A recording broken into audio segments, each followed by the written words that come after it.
আশুলিয়ায় গণহত্যা মামলাকে কেন্দ্র করে একটি চক্রের অর্ধ কোটি টাকা মামলা বাণিজ্য। জেলা প্রতিনিধি পাঠানো তথ্যচিত্রে ডেস্ক রিপোর্ট। আশুলিয়ায় মামলা বাণিজ্যের নাম উঠে এসেছে সায়েব আলী, আব্দুল জলিল ও রবিউল সহ কয়েকজনের বিরুদ্ধে।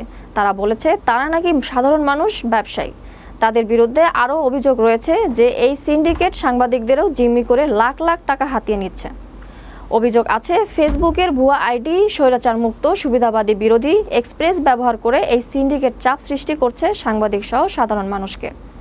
গণহত্যার প্রকৃত খুনিরা বিদেশে পালিয়ে গেলেও মামলায় অনেক নিরীহ মানুষ হয়রানির শিকার হচ্ছেন। 5ই আগস্ট 2024 সালে আশুলিয়ার বাইপালে ভয়াবহ হত্যাকাণ্ড ঘটে।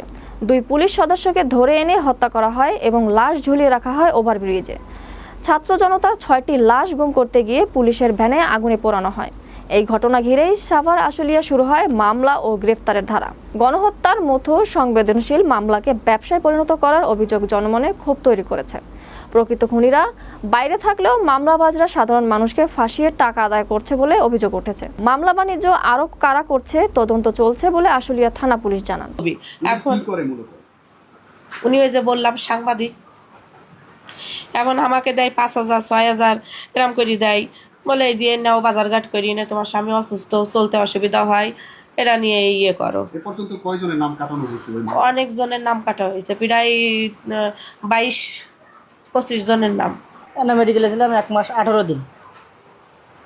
ওইন তাইছি, পরে বাসায় আইছি, বাসায় আসার পরে রবুল আইছি। কিরা কিডাই নিয়েছে কি না সেটা জানি না, রবুলটাই নিয়েছি। এই আমার এই কেসটা বাধা দিল। এটা আমার বিরুদ্ধে ষড়যন্ত্রমূলক মামলা দিয়েছে।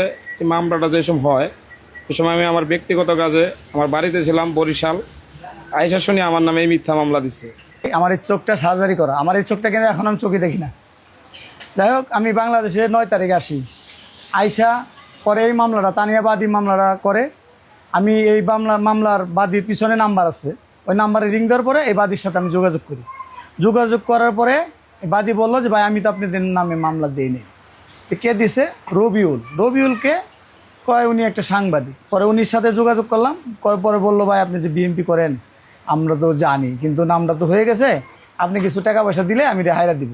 কত আমরা আসামি হলাম 10 জন, যেমন আমরা 5 ভাই, আমার যুবদল কর্মী এই নাজমুল, মাসুদ, মামুন, নাসির, সাইফুল সবাই এই মামলার আসামি। তো আমি কত টাকা দিতে হবে? আমাদের বিএমপির 2 নেতার লোক যোগাযোগ করলাম, কয়েক যা হয়েছে কিছু টাকা খরচ দিয়ে দাও।